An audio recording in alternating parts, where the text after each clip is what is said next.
George? Hey, this is Scott from cinemademerde, and today we're going to talk about the Nobel Prize-winning motion picture Witchboard,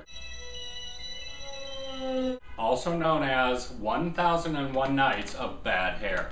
This is from 1986, is directed by Kevin Tenney, stars Tawny Kitaen, Todd Allen, Stephen Nichols, and Kathleen Wilhoit. Now, I put this one at the top of my list because I'd heard that it contains an undercurrent of homoeroticism between the two male leads, and it kind of does. But it's also a deliriously ridiculous movie with its own charms. Plus, it stars a woman named Tawny Kitaen, and I'm not really sure I know what to say about that. This movie opens at a party that also serves as a golden cavalcade of unforgivable hair. So it would seem that Tawny, her name is Linda, but let's just call her Tawny, is married to Jim, this chain-smoking alcoholic loser construction worker who has this bitchy hatred of their other friend, Brandon, who looks like John Boy Walton with a mullet. For your information, dude, the Ouija board has been around since recorded history.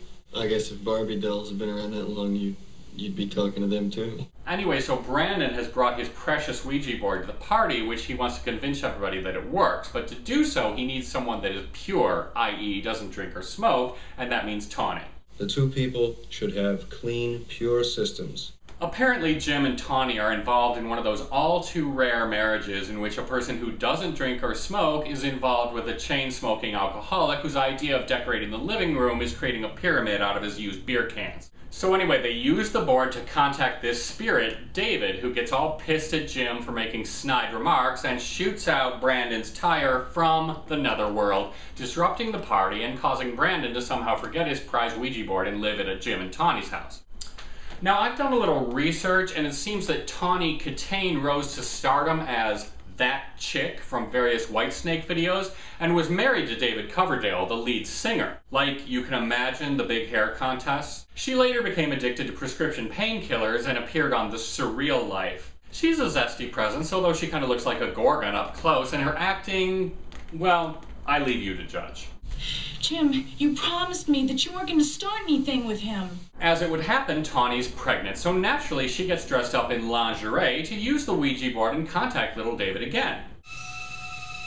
There's been some talk earlier about how people are reincarnated, and after a brief sojourn in the afterlife, they can choose who their parents will be upon their return to this spiritual plane. Will you be able to choose your parents when you return? Why so many people then end up with such hideously mismatched parents is left to conjecture, although I suppose it could lead to popular bestsellers such as Why Good Reincarnated Infants Choose Bad Parents, or The 7 Habits of Highly Effective Reincarnated Parent Choosers. But let's face it, we know this theory is bunk from the simple fact that Sam Elliott is not my dad. Anyway, so Tawny asked David if he wants to be her baby, which I thought was a little rushed as she barely knows this spirit at all, but apparently there's an open door policy on her womb. David, is it true that you can really choose your next parents? You know, maybe if I weren't so guarded and could learn to love, truly love, I'd be more open about inviting spirits I just met into my body. Now, as you watch the following footage, you might be moved to ask yourself 2 questions. What the fuck with that outfit? And 2, what the fuck with that answering machine?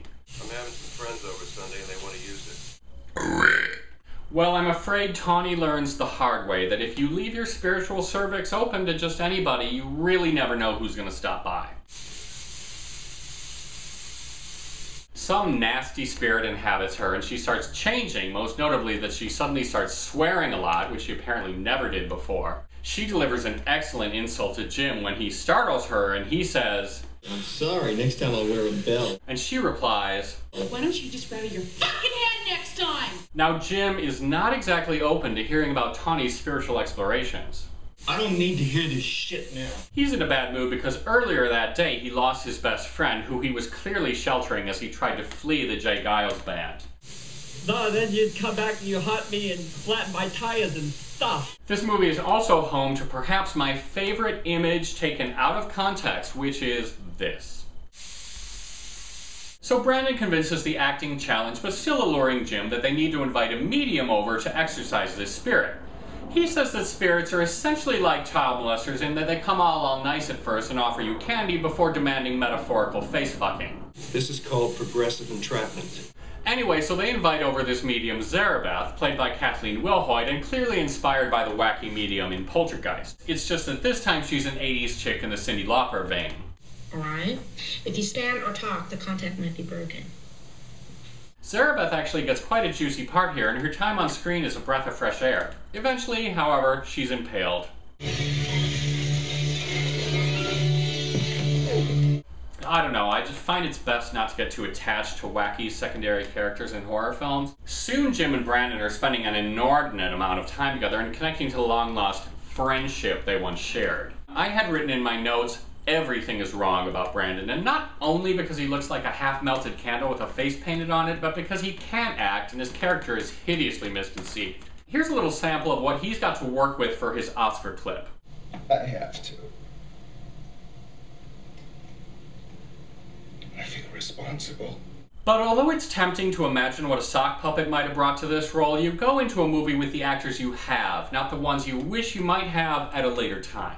So the two guys decide that they've got to do the Ouija right, which in this case means that they must do it directly below a precariously stacked bunch of barrels with nothing else around for miles. What are you doing, man? I thought we had to put this thing on our knees. By the way, what the fuck is Brandon wearing?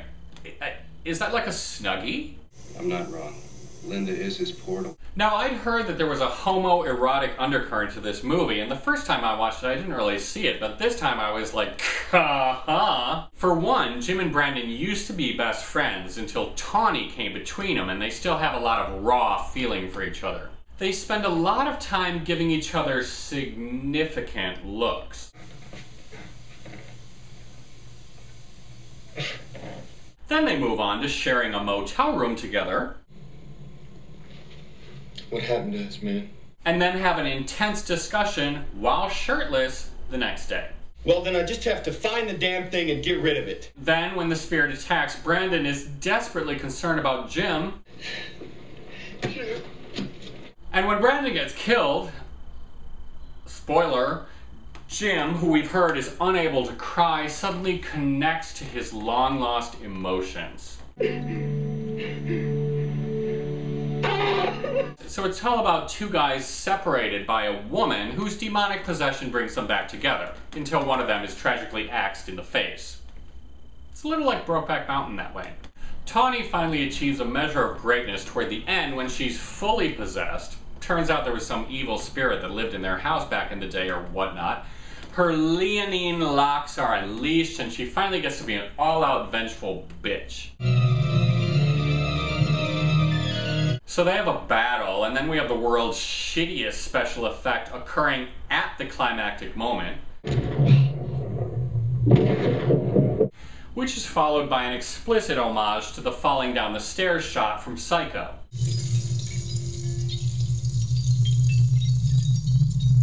The credits play while we hear a shitty 80s rock song called Bump in the Night.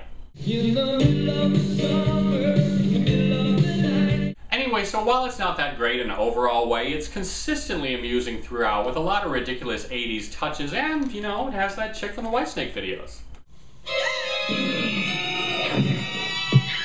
So yeah, you could do a lot worse than Witchboard, and, you know, I think we need more movies about haunted parlor games. I mean, I would totally pay to see a movie about a haunted Rubik's Cube or some shit. So once more, this is Scott from cinemademerde, where you can find lots of other movie reviews and videos and pictures and essays and podcasts and shit like that, and you should go there immediately. It's cinemademerde.com. So, thanks for watching, hope you enjoyed it, see you later, and